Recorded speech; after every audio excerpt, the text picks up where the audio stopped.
Hello traders and investors, welcome to Shaurya trading indicators. ఈ వీడియోలో మనము 20th జనవరి కోసం Nifty, bank Nifty support and resistance level చూద్దామండి. And దానికన్నా ముందుగా ప్రీవియస్ డే మార్కెట్ అంటే 17th జనవరి రోజు నిఫ్టీ, బ్యాంక్ నిఫ్టీ చార్ట్స్ గురించి ఒకసారి డిస్కస్ చేద్దాము. సో ఫస్ట్ నేనైతే నిఫ్టీ చార్ట్ ఓపెన్ చేశానండి అండ్ టైం ఫ్రేమ్ వచ్చేసి 5 minutes. నిఫ్టీ చూస్తే మనము 17th జనవరి రోజు గ్యాప్ డౌన్ ఓపెనింగ్ని చూసాము కదండి. గ్యాప్ డౌన్ అయింది అండ్ అలాగే మన ఇండికేటర్స్ ప్రకారంగా సెల్ ఎంట్రీ వచ్చింది. సో సెల్ ఎంట్రీ వచ్చింది కాబట్టి ఈ క్యాండిల్ క్లోజ్ అయ్యేంత వరకు వెయిట్ చేయాలి. క్యాండిల్ క్లోజ్ అయ్యాక మాత్రమే ఎంట్రీని తీసుకుంటాము, అవునా.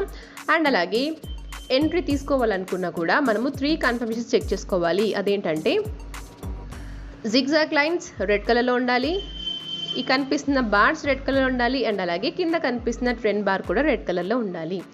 సో మన కన్ఫర్మేషన్స్ ఎక్కడ మ్యాచ్ అయ్యండి, 925 క్యాండిల్ పైన మీరైతే ఎంట్రీని తీసేసుకోవచ్చు. అండ్ అలాగే ఎవరైతే ఇక్కడ సెల్ సైడ్ ఎంట్రీ తీసుకున్నారో వాళ్ళు స్టాప్ లాస్ ఖచ్చితంగా మెయింటైన్ చేయాలి. ఎందుకంటే 9:15కే మనకి స్టార్ ఫామ్ అయింది, అంటే ట్రెండ్ రివర్స్ అయ్యే ఛాన్స్ ఉందని ఇండికేషన్ వచ్చేసింది కదండి.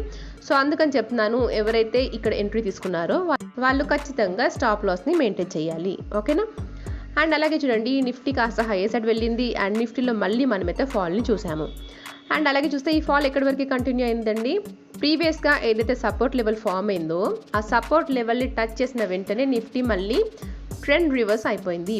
అండ్ అలాగే చూస్తే ఇక్కడ ట్రెండ్ రివర్సల్ ఇండికేషన్ మనకి ముందుగానే వచ్చేసింది కదండి. సో స్టార్ ఫామ్ అయింది కాబట్టి ఎవరైతే ఇక్కడ సెల్ సైడ్ ఎంట్రీ హోల్డ్ చేస్తున్నారో వాళ్ళని మళ్ళీ స్టాప్ లాస్ మెయింటైన్ చేయండి అని చెప్పింది మన ఇండికేటర్, అవునా. అండ్ అలాగే చూడండి, ఈ సపోర్ట్ లెవెల్ నుండి నిఫ్టీ హై సైడ్ వెళ్ళింది కదా. నిఫ్టీ మళ్ళీ ఎక్కడి వరకు వెళ్ళిందండి, ప్రీవియస్గా ఏదైతే సెల్లార్ లెవెల్ ఫామ్ అయిందో ఆ లెవెల్కి వెళ్ళగానే అక్కడ నుండి కంటిన్యూస్గా రిజెక్షన్ని ఫేస్ చేస్తూనే ఉంది కదా. అండ్ అలాగే చూడండి, ఇక్కడ మన ఇండికేటర్స్ ప్రకారంగా బై ఎంట్రీ వచ్చింది అండ్ కన్ఫర్మేషన్స్ కూడా మ్యాచ్ అయిపోయాయి. జిగ్జాగ్ లైన్స్ గ్రీన్ కలర్లో ఉన్నాయి, ఈ మధ్యలో కనిపిస్తున్న బార్స్ గ్రీన్ కలర్లో ఉన్నాయి అండ్ అలాగే కింద కనిపిస్తున్న ట్రెండ్ బార్ కూడా గ్రీన్ కలర్లో ఉంది. కాకపోతే నిఫ్టీ ఎక్కడ ఉందండి, సెల్లార్ లెవెల్లో ఉంది. సో సెల్లార్ లెవెల్ నుండి కానీ సపోర్ట్ లెవెల్ నుండి కానీ రిజెక్షన్ ఫేస్ చేసే ఛాన్సెస్ ఎక్కువగా ఉంటాయి. సో అందుకని నేను చెప్తున్నాను, ఎప్పుడైనా సరే మీకు ఎంట్రీస్ వచ్చాయి అనుకోండి, ఒకవేళ సపోర్ట్ లెవెల్ కానీ రెసిస్టెన్స్ లెవెల్లో కానీ ఉంటే ఖచ్చితంగా ఆ లెవెల్స్ డిసపియర్ అయ్యేంత వరకు వెయిట్ చేయండి. సో ఇక్కడైతే మీరు బై ఎంట్రీకి తీసుకోవడానికి ఛాన్స్ లేదండి, ఎందుకంటే మనకి సెల్లార్ రేంజ్ ఉంది కాబట్టి. అండ్ అలాగే మన ఇండికేటర్స్ ప్రకారంగా ట్రెండ్ రివర్సల్ సిగ్నల్ కూడా వచ్చేసింది, అవునా. సో నిఫ్టీలో మనకైతే 1 ఎంట్రీ వచ్చిందండి, మార్నింగ్ సెల్ ఎంట్రీ. అండ్ తర్వాత ఈ బై ఎంట్రీని అయితే కన్సిడర్ చేయకూడదు. ఒకవేళ ఎవరైనా ఈ బై ఎంట్రీని తీసుకున్నా కూడా ఈ సెల్లార్ లెవెల్ దగ్గర నుండి కంటిన్యూస్గా రిజెక్షన్ ఫేస్ చేస్తుంది కాబట్టి వాళ్ళకి ఈజీగా ప్రీమియమ్స్ అయితే డీకే అయిపోతూ ఉంటాయి. అండ్ అలాగే చూస్తే రేపటి కోసం నిఫ్టీలో మన ఫస్ట్ సపోర్ట్ అండి 23,152 నుండి 23,135. ఒకవేళ ఈ సపోర్ట్ కనుక బ్రేక్ అయిందంటే నెక్స్ట్ సపోర్ట్ వచ్చేసి 23,105 నుండి 23,065 వరకు ఉంది. అండ్ అలాగే చూస్తే మన ఫస్ట్ సెల్లార్ రేంజ్ 23,270 నుండి 23,270. ఒకవేళ ఈ లెవెల్ కనుక బ్రేక్ అయిందంటే నెక్స్ట్ సెల్లార్ రేంజ్ వచ్చేసి 23,340 నుండి 23,354 వరకు ఉంది. ఒకవేళ ఈ రెసిస్టెన్స్ కూడా బ్రేక్ అయిందంటే నెక్స్ట్ సెల్లార్ రేంజ్ వచ్చేసి 23,407 నుండి 23,447 వరకు ఉంది.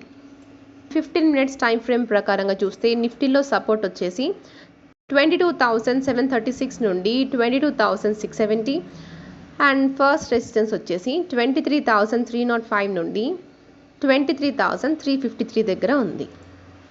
నెక్స్ట్ వన్ వచ్చేసి బ్యాంక్ నిఫ్టీ. సో బ్యాంక్ నిఫ్టీలో కూడా చూస్తే మనము గ్యాప్ డౌన్ ఓపెనింగ్ని చూసాము కదండి. గ్యాప్ డౌన్ అయింది అండ్ అలాగే మన ఇండికేటర్స్ ప్రకారంగా 9:15 క్యాండిల్కి సెల్ ఎంట్రీ వచ్చింది అండ్ అలాగే స్టార్ కూడా ఫామ్ అయింది.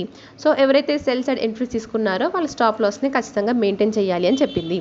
సో మీరైతే 9:20 లేదా 9:25 క్యాండిల్ పైన ఎంట్రీ తీసుకున్నా కూడా మన టార్గెట్స్ అయితే హిట్ అయిపోయాయి. అండ్ అలాగే సో బ్యాంక్ నిఫ్టీ ఎప్పుడైతే 48,300 లెవెల్కి వచ్చేసిందో అక్కడ నుండి ట్రెండ్ సైడ్ వేస్గా ఉండిపోయింది. సో మన ఇండికేటర్స్ ప్రకారంగా చూస్తే చాలా వరకు సైడ్ వేస్ క్యాండిల్సే ఫామ్ అయ్యాయి అండ్ అలాగే కింద కనిపిస్తున్న ట్రెండ్ బార్ కూడా గ్రే కలర్లోనే ఉంది. సో ఇలాంటి టైంలోనైతే మనము ఫ్రెష్గా ఎంట్రీస్ని అవాయిడ్ చేయొచ్చు. అండ్ అలాగే చూస్తే రేపటి కోసం బ్యాంక్ నిఫ్టీలో మన ఫస్ట్ సపోర్ట్ అండి 48,466 నుండి 48,381. ఒకవేళ ఈ సపోర్ట్ కనుక బ్రేక్ అయిందంటే నెక్స్ట్ సపోర్ట్ వచ్చేసి 47,994 నుండి 47,901 వరకు ఉంది.